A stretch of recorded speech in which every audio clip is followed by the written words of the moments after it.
Hello and welcome to another video of Dragon Crafters. This is Warcrow or Alex, again from Production. This is day 2 of Dawntrail MSQ time, baby. Okay, so what did I do today? Today I just did the following, the remaining, I should say, quest line for the branching quests that are the introductory quest to the zone itself. We finished that. I loved the storyline in that zone. I really loved it. Turns out, so far, the introduction quest to Ral and all of its inhabitants and all its cultures, they take the time to show you what things are done, how the people are like, and it's really, really, really good. It's really cute as well. There was some really wholesome moments I really enjoyed. I loved it. I loved it. So far, it's fantastic. In every zone so far, I have found a person that I really, really liked, and I also adore the voice acting. I believe the voice acting for Dawntrail so far, of all the new characters obviously, it's spot on, it's top notch, it's fantastic. The only one I'm kinda iffy about is MacLeod, but I don't know. I will wait until I see more of her. But so far I'm not impressed with MacLeod. No offense to the voice actors obviously, but maybe it's just me. I just don't like her voice acting so far, but whatever. Like I said before on the previous video, for day 1 I will try to put minor spoilers in, so I don't really want to spoil anything too much, so I'll try to keep it as spoiler free as possible, but I will put a warning for minor spoilers. So for the zone itself, as I was playing it around, mostly I did quests and fates. It felt a lot more faster than the zones I was previously introduced to, which I really enjoyed, which I really liked. But it was still, kinda tiresome to get through stuff, but it was alright, I did a lot of fates while I was there. There's a lot of people doing fates, obviously, for the new rewards. The change to the fate system seemed really good. Like they will give you an increase on rewards such as experience or the gemstones, the bipolar gemstones, and it is really fucking awesome because you get more stuff the more you do them. Otherwise, it's just a really cool way to rack up some experience points. Story-wise, nothing major has happened yet. It's just a continuation of the introductory quests. But it has shown us a lot of things about the characters and the claimants to the throne of the Turali and all of that. Yes, I'm quite happy with the direction so far. It's very early on to say anything, but we'll see. Apart from that, the next thing I did was the first dungeon of Dawntrail. I cannot pronounce the name, I'm not even gonna try. I have completely erased it from my memory. All I know, it's the river dungeon. That's what I will call it from now on and until the end of my days. I don't even care. Okay, so I had some very, very little information about the dungeon beforehand, but that's actually the only thing I knew about Dawntrail so far, and that's mainly thanks to Pritch and Pritch Gaming, because he was making a video, he was talking about that specific dungeon, so I saw a few snippets of it, so I knew some things, not a lot, just some things, and all I knew is that I really wanted to reach the final boss, but we will get there in a bit. So, the dungeon itself, it was exactly like every other Final Fantasy dungeon so far. And I mean this in both a good way and a bad way. A bad way because it's basically the same thing. You defeat a few trash, you go to the boss, then you go pull up some other trash and you pull the boss, it's the same things. 3 bosses and some adds behind it. I would like to see some variation.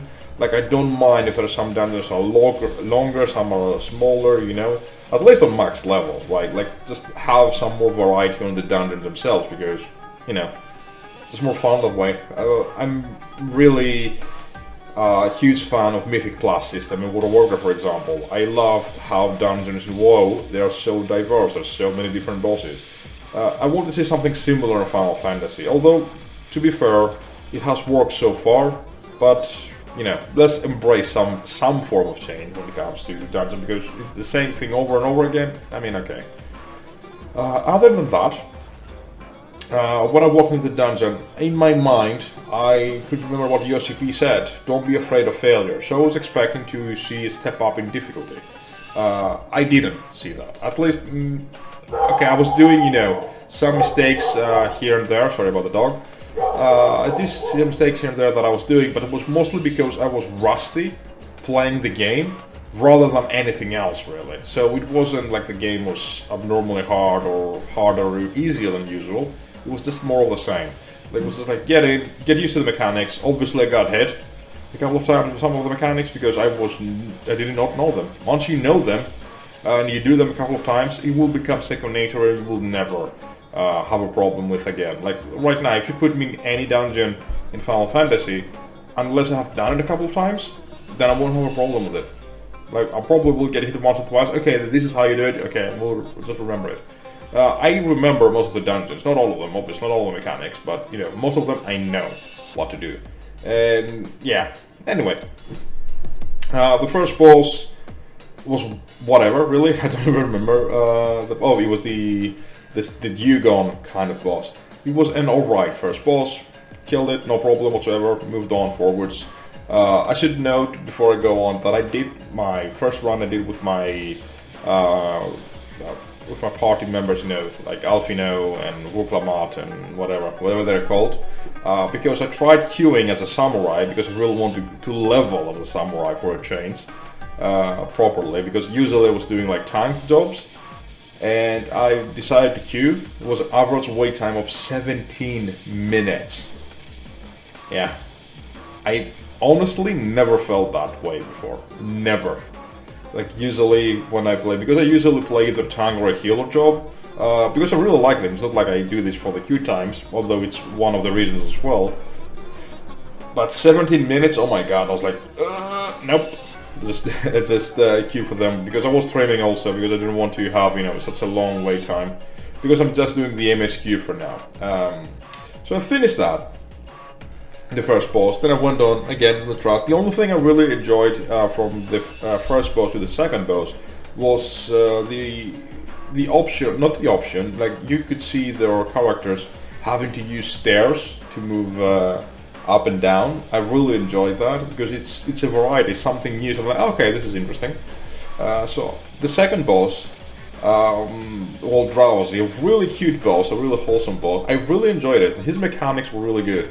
And in my mind, like, this boss would be a very good approach to making harder bosses. Like, with such a few changes, you could make such a hard boss, because it was very hard to actually locate where I should stand.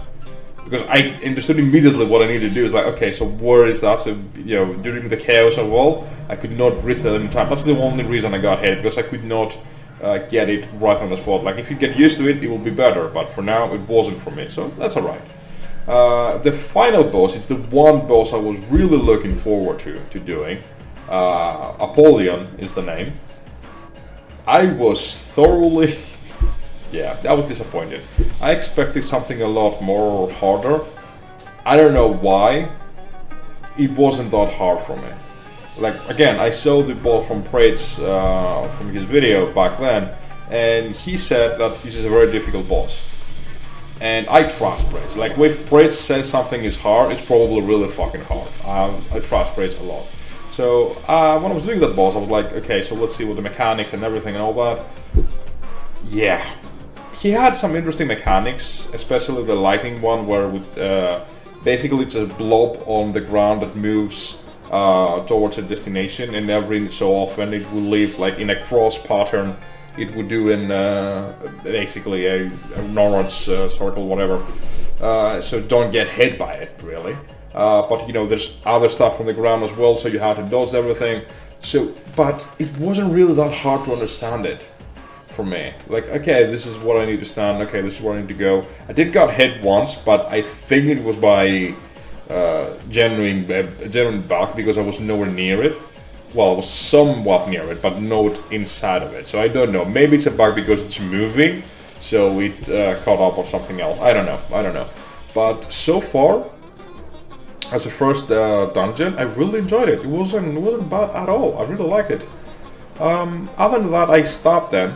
Then I saw some, like a very small cutscene about Wuklama doubting herself, which I expected something to do, because in every moment that we see Wuklama with her brothers, we immediately be like, Wuklama is the underdog. Like, that's how they're portraying her.